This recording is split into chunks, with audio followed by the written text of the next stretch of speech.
Ma'am, step away from the door. The booming voice of a SWAT officer echoes through the pristine streets of Fairview Estates.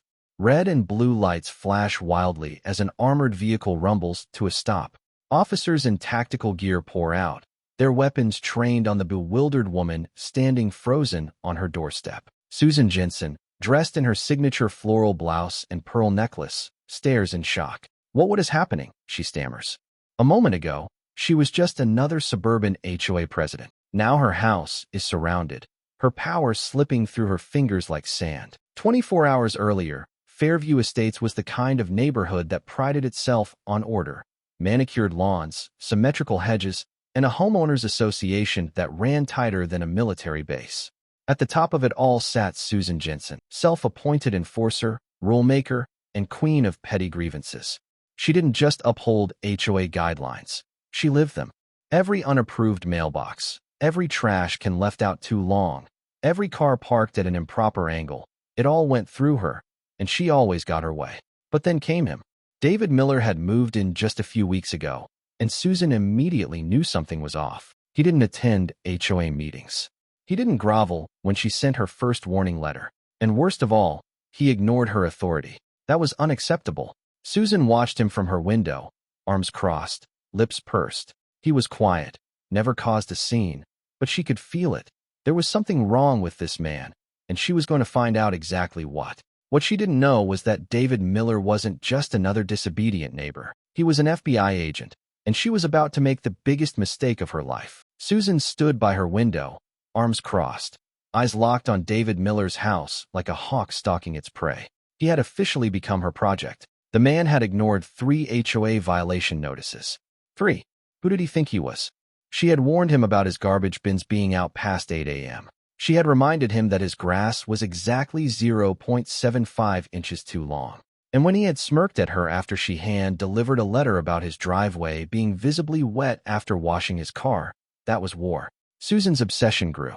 She started tracking his every move, taking photos from inside her house, peeking over his fence while pretending to walk her dog, watching his comings and goings, logging the exact time he left for work. At night, she sat in front of her laptop, typing a furious next-door post. Police car light warning. New neighbor acting suspicious. Police car light. Fairview Estates, we have a problem. I have personally observed strange behavior from the new resident at 425 Oakdale Lane. You know who? Unmarked black SUV in his driveway. Potential drug dealer? Never seen his work badge. Does he even have a job? Keeps lights off at night. What is he hiding? I will be investigating further. Stay vigilant. Neighbors. Her post blew up in the comments. How's Susan J? OMG, Susan, should we be worried? Oncoming police car. Tom R. Call the cops. If he has weapons, that's a serious issue. Fire Brenda L. I knew something was off about him. Probably a criminal. Susan grinned. The army was forming. The next morning, she marched up to David's front door with her HOA rule book tucked under her arm. When he answered, he looked annoyed but amused. Let me guess, David sighed, leaning against the door frame. You have a problem with my lawn again? Susan bristled. Sir, you are in violation of HOA Section 4B. Your trash cans were visible from the street for 20 minutes past collection time. This is your final warning. David chuckled.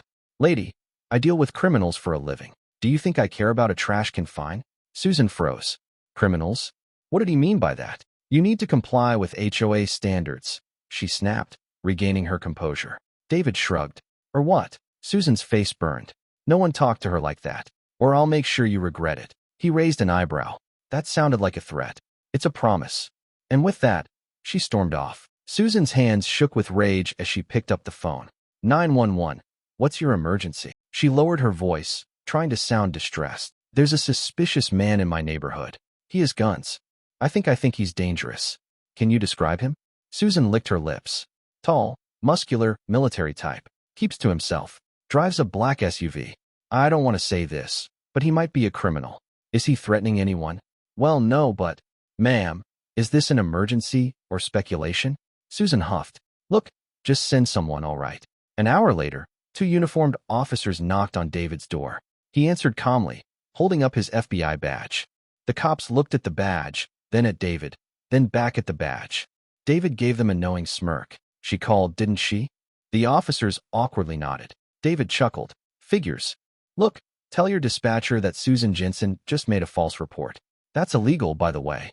The officers muttered a quick apology and left. From her window, Susan watched the whole thing, stunned. She was supposed to win. Instead, David humiliated her. And that's when she snapped. This wasn't over. It was just the beginning. Susan paced her living room, her breath shallow, her fury bubbling beneath the surface. This was not how things were supposed to go. She had called the police, and they had just left. Her fingers clenched into fists. This man was dangerous. She was sure of it. He was hiding something, and if the useless local cops wouldn't do their jobs, she would just have to take it to the next level. She picked up her phone and dialed 911 again. 911. What's your emergency? Susan took a deep breath, steadying her voice, and then she let the performance of a lifetime begin. I'm hiding in my house, she whispered, forcing a tremble into her voice. My neighbor, he's armed. I saw him loading guns into his car. He said something about hurting people. The dispatcher's tone immediately changed. Ma'am, are you in immediate danger? I don't know, Susan whimpered. But I heard him say something about needing to take care of loose ends. He's in some kind of criminal operation. I'm terrified. Please send help. Please. She ended the call, her hands shaking, not from fear, but from the adrenaline rush. This time, David wouldn't just get a visit. This time, they'd take him down. It happened at 2 a.m. David was fast asleep when he woke to the sound of helicopter blades overhead, followed by a booming voice on a loudspeaker. Come out with your hands up. Blinding spotlights flooded his house. The street outside was lined with SWAT vehicles, armored officers in full tactical gear, and snipers perched on rooftops. David barely had time to register what was happening before he saw red laser dots dancing on his bedroom walls. He exhaled slowly. Susan. David's training kicked in immediately. He didn't panic. He didn't rush. He simply reached for his phone and dialed a number. It rang twice. Then a groggy but alert voice answered. Reynolds? What the hell? SWAT's at my house, David said calmly. Get here now. There was a pause. Then the voice on the other end sharpened. On it. David set the phone down, raised his hands, and walked toward the door. Outside, the SWAT commander stood ready, his team in formation, rifles trained on the entrance. Suspect is exiting, an officer called. David stepped out slowly, his hands up, the cold night air biting his skin. Sir, get on your knees, the commander ordered. David didn't move. Instead, he locked eyes with the SWAT leader and spoke two words that sent a shock wave through the entire operation. Federal agent. There was a long, tense silence. Then, in the distance, the sound of sirens, dozens of them, approaching fast. A convoy of black SUVs roared into the neighborhood, screeching to a halt behind the SWAT team. Out stepped 4 FBI agents in tactical gear, their expressions unreadable. The SWAT leader turned, confused. We have a situation here. No, the lead FBI agent said coldly. You have a false report issue. The entire SWAT team visibly tensed. One of the FBI agents held up a document. David Miller is one of ours. You just surrounded a federal officer's house based on a fabricated call. The SWAT commander's face paled. David crossed his arms, nodding towards Susan's house. If I had to guess, he said dryly, I'd say the real suspect is about 100 feet that way. All eyes turned to Susan's house. A squad of FBI agents approached Susan's front door. Inside, she peeked through the blinds, confused. Why were they at her house? Then came the pounding at her door. Mrs. Jensen, open up. Federal agents. Susan's blood ran cold. This wasn't how it was supposed to go. Her hand trembled as she unlocked the door. The moment it cracked open, she was yanked outside and pushed against the wall. What are you doing? I'm the victim here, she shrieked. The lead agent held up a file. Mrs. Jensen, you made a false police report on a federal officer. That's a felony. Susan's eyes bulged. No, this is a mistake. He's the criminal. He has guns. I saw. Of course he has guns, the agent snapped. He's an FBI agent. The words hit her like a brick. Susan's knees buckled. This wasn't happening. This couldn't be happening. But as the cold steel of handcuffs clamped around her wrists, the reality became undeniable. She had called down the law, and now the law was taking her. Susan's world shattered in an instant. One moment she was the queen of Fairview Estates, the self-appointed enforcer of law and order. The next, she was being dragged down her own porch in handcuffs, floodlights illuminating her horrified face. Her pristine suburban street, the one she ruled with an iron fist, was now a crime scene because of her. Neighbors peeked through their windows, whispers rippling down the block. Some recorded with their phones. Others gasped in shocked delight. "Oh my God, is that Susan? Wait, is she getting arrested? Somebody go live. I need to see this." Susan tried to struggle, her voice shrill and filled with righteous indignation. "Wait, no, this is a mistake. I was just protecting the neighborhood." The lead FBI agent, a tall woman with cold, unamused eyes, pulled Susan toward the waiting patrol car. "No, Mrs. Jensen," she said. "You filed a false report. That's a federal crime." Susan's heart plummeted. She had reported a dangerous man. She had done the right thing. How could they not see that? Her head snapped toward the one person who could fix all of this, the one person she needed to convince, David Miller. Susan locked eyes with David, who stood near his driveway, arms crossed. He watched the chaos unfold with a mix of amusement and satisfaction. She tried to appeal to him. David, please," she wailed, switching tactics. Her voice went from furious to pitiful in seconds. "I didn't mean for this to happen. I thought you were dangerous. I was just trying to protect us all." David tilted his head. "So, you thought filing a false police report and getting SWAT to kick down my door was the best way to protect the neighborhood?" Susan nodded frantically, grasping at any shred of sympathy. "I didn't know you were FBI. I swear. If I had known, I never." David raised an eyebrow. "So, if I were just a regular guy, you'd be fine with what happened?" Susan's mouth opened and closed. She had walked right into that one. David exhaled, shaking his head. "You know what's crazy? I didn't even care about your little HOA rules. I was ignoring you, and somehow that drove you so insane that you called in a SWAT team on me." Susan's breath hitched. He was right. This wasn't about safety. It had never been about safety. It was about control and losing it. And now, she had lost everything. As the agents loaded Susan into the patrol car, the neighbors emerged from their homes, murmuring among themselves. One woman, Susan Jenkins, stepped forward. "Wait, does this mean Susan isn't in charge of the HOA anymore?" The lead FBI agent smirked. "Considering she's going to be in federal custody for a while, I'd say that's a safe bet." A long, stunned silence followed. Then cheers. "Yes, finally." A man from 3 houses down, Jim, grabbed a bucket of red paint and walked up to the ugly no street parking sign Susan had installed last year. Without hesitation, he dumped the entire bucket over it. Another neighbor started pulling out garbage cans Susan had fined them for. Within minutes, the neighborhood erupted into a celebration. Music blasted from someone's Bluetooth speaker. A cooler full of beer appeared. Someone fired up a grill. Susan, sitting miserably in the back of the patrol car, could only watch as the community rejoiced at her downfall. The ride to the station was agonizing. The booking process was humiliating. Fingerprints, mug shots, the cold, itchy orange jumpsuit. And then came the charges. Filing a false police report on a federal agent, felony. Wasting law enforcement resources, criminal offense. HOA harassment, a long history that the authorities were suddenly very interested in. Susan's lawyer, a frazzled public defender who clearly wanted to be anywhere else, gave her bad news after bad news. The judge? Not in the mood for HOA nonsense. The prosecutors? More than happy to make an example of her. Her HOA friends? Abandoned her instantly. Susan sobbed as the realization hit her. She wasn't above the law. She wasn't untouchable. She was just another criminal, and now she was going to pay. Susan sat in the courtroom, her posture stiff, her hands trembling slightly as she clutched the edge of the defendant's table. The judge, a stern woman with a sharp gaze, skimmed over the case files before looking up at her with pure disdain. "Mrs. Jensen," the judge began, her voice calm but deadly serious. "You stand before this court charged with filing a false police report, misuse of emergency services, and harassment of a federal agent." Susan swallowed hard.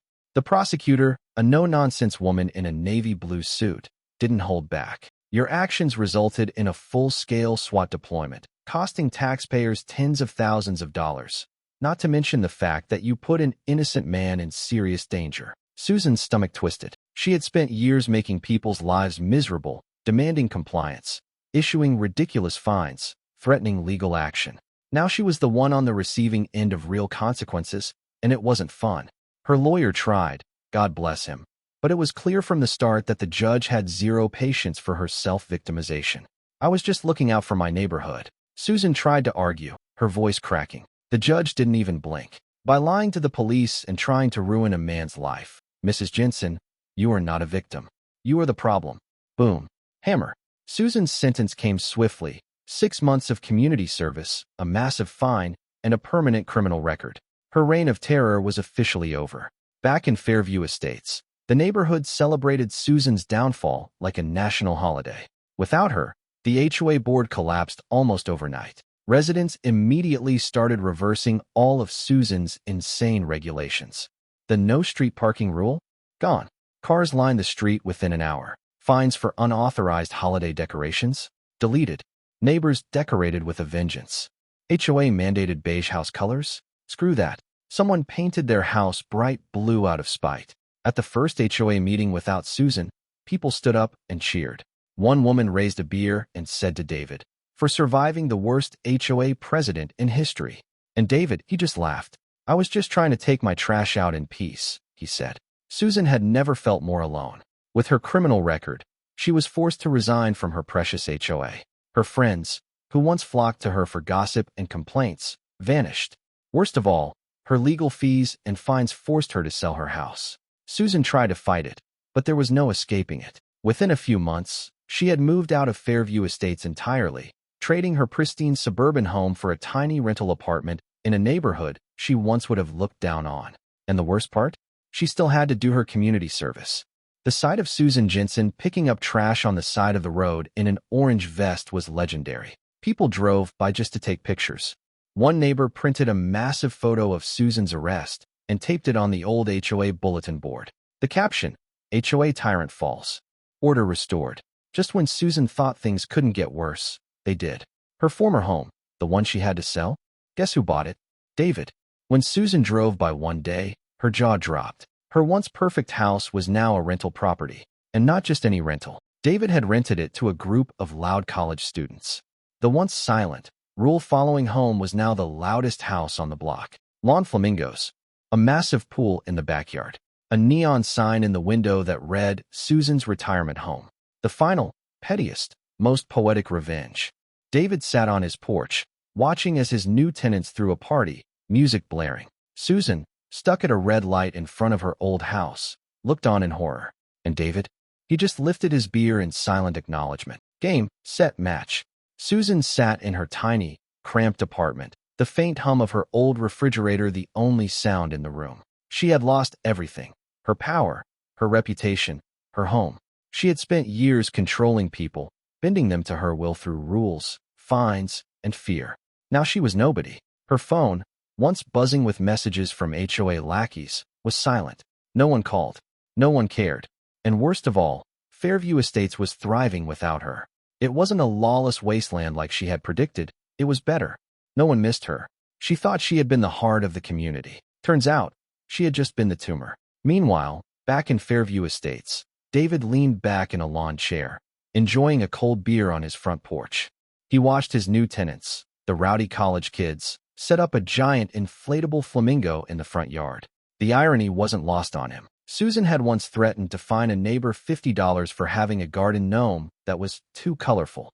Now her old front yard looked like spring break met a Home Depot clearance sale. David took a sip, grinning to himself. Justice had been served, with a side of poetic irony. He knew Susan would never admit she was wrong, but that didn't matter. The entire neighborhood had learned a valuable lesson.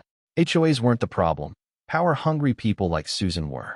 And when you mess with the law messes back. And that, folks, is why you should never pick a fight with someone who actually knows the law, especially if that person is a federal agent. Now, here's the real question. Have you ever dealt with an insane HOA, Susan? Drop your wildest HOA horror stories in the comments below. And if you enjoyed this crazy story, don't forget to white heavy check mark like this video, white heavy check mark subscribe for more insane stories, and white heavy check mark share this with a friend who would love this karma-filled ending. Because let's be honest, we all know a Susan, and sometimes they get exactly what they deserve.